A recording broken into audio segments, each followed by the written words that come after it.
Saqyul ma, memberi air minum. Siapkanlah air minum. Itu maka tadi disiapkan air. Kalau melihat dari botolnya, saya ceramah setengah jam aja. 300 ml. Maka di tempat kita tidak perlu sedekah air minum, karena air sudah banyak. Di bawah air, di atas air, di tengah air. Oleh sebab itu maka kita tak lagi bersedekah air. Kenapa di Makkah, di Madinah bersedekah air? Karena susah mendapatkan air. Di Palestina menggali bermeter-meter ke bawah, 100 meter sumur bor baru menemukan air. Maka sedekah air. Tempat kita sedekah apa? Yang paling penting saat ini menyelamatkan generasi bangsa kita adalah sedekah mendirikan sekolah Islam. Allahu Akbar. Dari teriakannya nampaknya paling tidak satu orang 100 juta. Allahu Akbar. Mulai agak berkurang sedikit. Maka yang punya tanah, wakafkanlah untuk buat sekolah Islam, menyelamatkan anak cucu generasi bangsa masyarakat Aceh bil khusus dan NKRI di masa akan datang. Sudah terlalu banyak yang mencaci kegelapan. Kenapa gelap? Kenapa mati lampu? Kenapa begini? Kenapa begini? Sumpah serapah. Tapi ada yang menyalakan lilin kecil, maka balik terang benderang.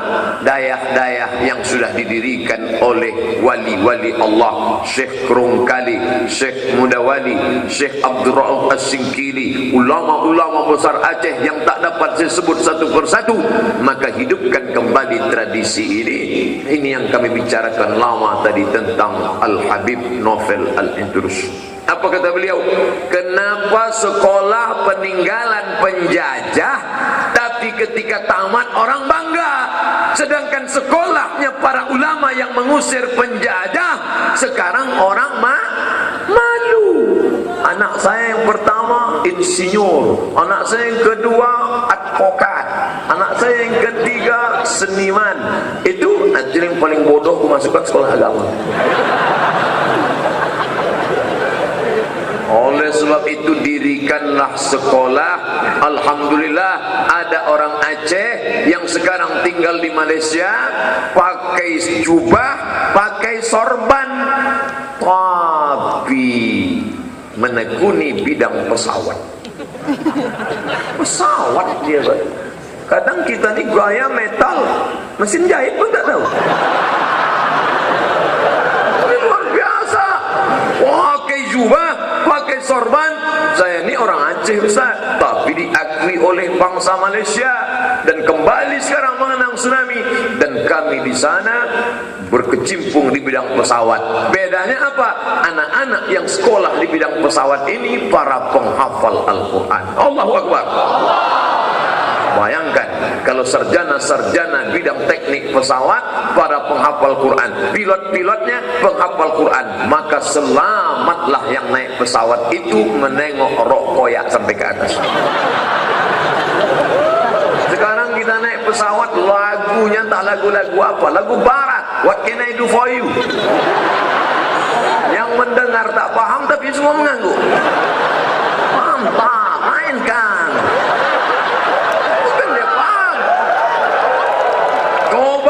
Pabrik pesawat dibuat oleh alumni pesantren yang hafal Al-Quran. Ini Ustaz mimpi, real, nyata. Ada orangnya di sini. Yang mana orangnya? Nanti. Kalau saya tunjuk sekarang banyak menyerbu nanti. Asli orang Aceh. Anak-anak penghafal Quran disekolahkan di bidang pesawat, akan menjadi pilot pesawat, akan menjadi pembuat pesawat, akan menjadi mengatur manajemen pesawat. Ketika kita masuk ke dalam pesawat, langsung ladies and gentlemen, kepala berkulis dan semua. Kita sudah duduk tenang santai semua, langsung keluar murattal. Bismillahirrahmanirrahim. Amma yatasaalun 'anil naba'il 'azim. Masya Allah, kata kawan. Disangka Masya Allah mendengar ayat tadi, rupanya pramugari keluar borot. Dibawanya lah putih berasap. Dibawanya putih berasap. Mau katanya, ya dikunyah. Rupanya sapu tangan. Awak sangka roti.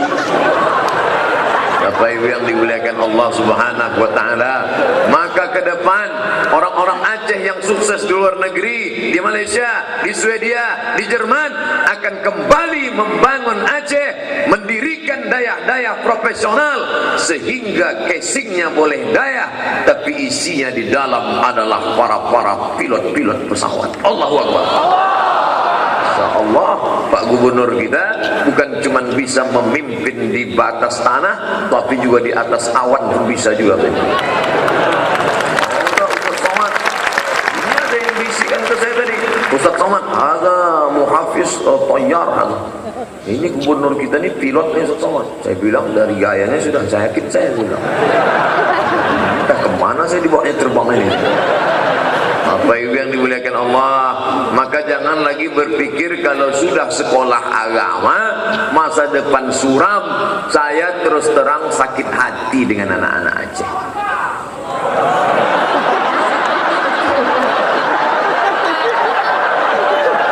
Itu hebatnya orang Aceh.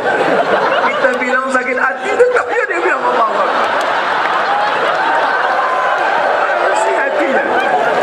Ustaz sakit hati kenapa? Anak Aceh beasiswa dari Pemdanya besar minta ampun. Dulu kami kuliah di Mesir, KMA, Kekeluargaan Mahasiswa Aceh namanya, dapat beasiswa dari Pemprov Aceh. Setelah pulang-pulang diangkat jadi PNS. Saya dulu mana? PNS. Saya dulu mana? PNS.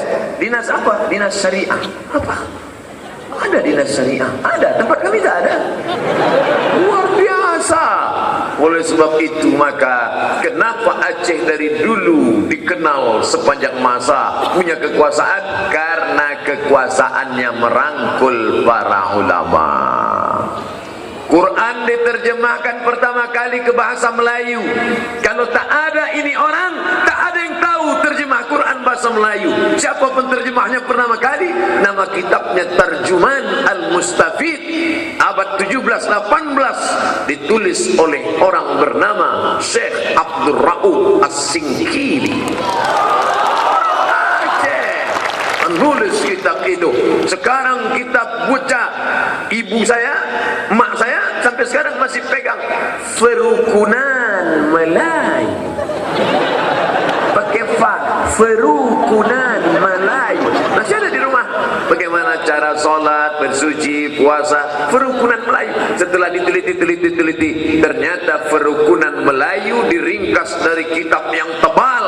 Kitab tebal itu bernama Kitab Sabilal Muhtadin, yang ditulis oleh Syekh Muhammad Arsyad Al-Banjari. Al-Banjari mufti kerajaan Banjar Kalimantan.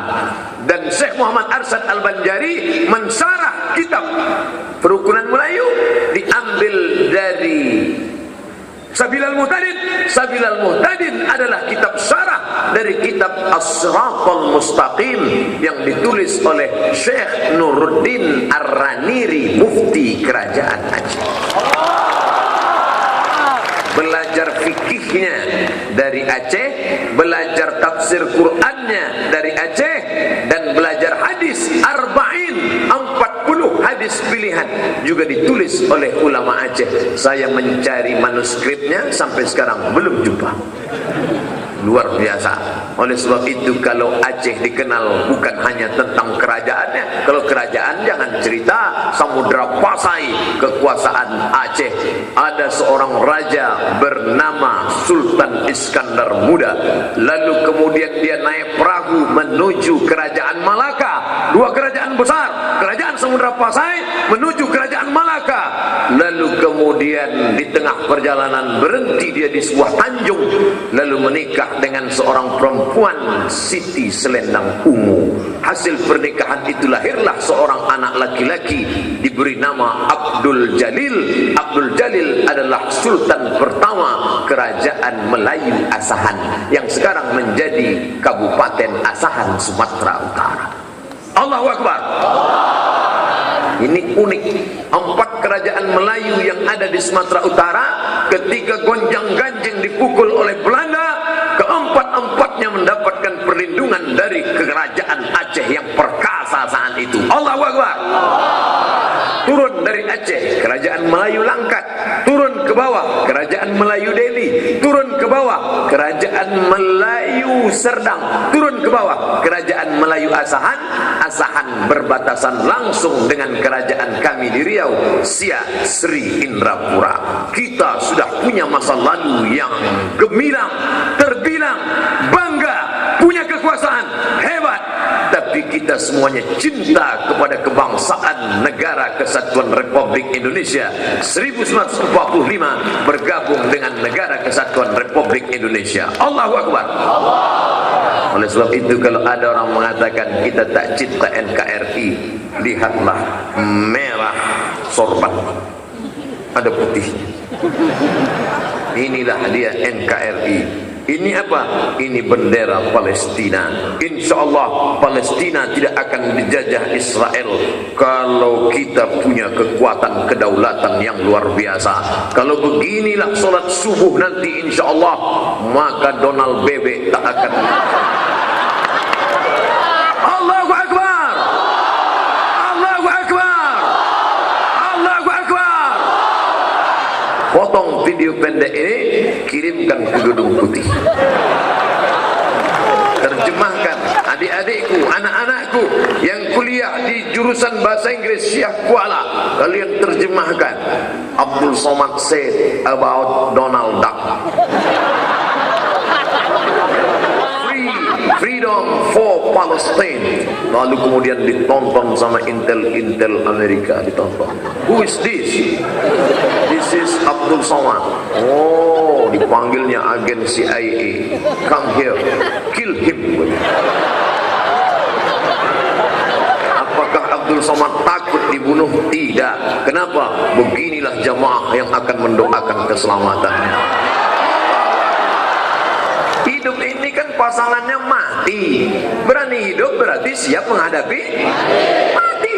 Takut mati jangan hidup. Takut hidup mati aja lah. Kenapa kita mesti takut?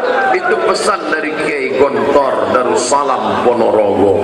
Jangan kita takut menghadapi hidup, tapi jangan gara-gara berani hidup berani mati lalu balik dari sini bawaannya lampu merah, besok tak ada lagi yang berhenti. Prit, kau kenapa tak berhenti? Kalau tak mati, tak mati, kata Allah. Sesatkan Abdul Somad ini. Oleh sebab itu yang penting kita pikirkan yang akan kubawa mati ini nanti apa. Alhamdulillah Pak Ustadz, saya orangnya rajin sholat duha. Sholat duha itu siapapun bisa, anak SD pun bisa, anak TK pun bisa, betul? Tapi kalau kita sudah punya kekuasaan, ibadah kita bukan sholat duha, tapi menolong syariat agama Allah Subhanahu wa Ta'ala. Allahu Akbar. Di mana dia? Melalui dinas syariah. Syariat Islam menjaga. Alhamdulillah, saya tadi sampai di hotel syariah. Namanya tak perlu disebutkan hotel mana, nanti takut jamaah menyerbu ke sana. Bukan mau minta doa, mau selfie.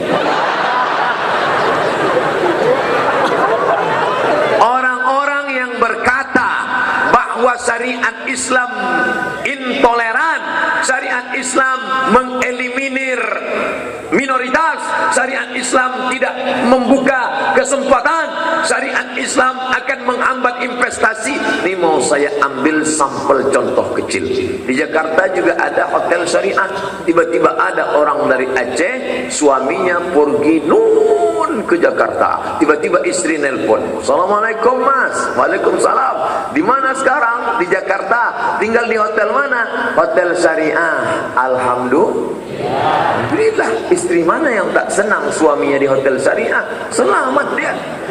Coba contoh kedua. "Di mana Mas?" "Alexis."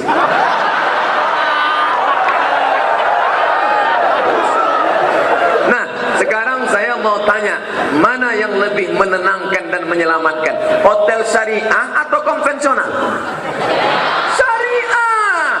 Siapa yang mengatakan syariah itu merisaukan hati? Yang merisaukan hati syariah berarti orang-orang yang ada di kan saya jawab. Oleh sebab itu non muslim pun akan terjaga. saudari-saudariku yang non-muslim, kau mungkin bukan saudaraku seakidah, sekeyakinan, tapi kau adalah saudaraku satu kebangsaan, sama-sama warga negara Republik Indonesia. Allahu Akbar. Adakah seorang perempuan walaupun dia tidak muslim, tidak muslimah, ada tak seorang perempuan yang mau suaminya diambil perempuan lain?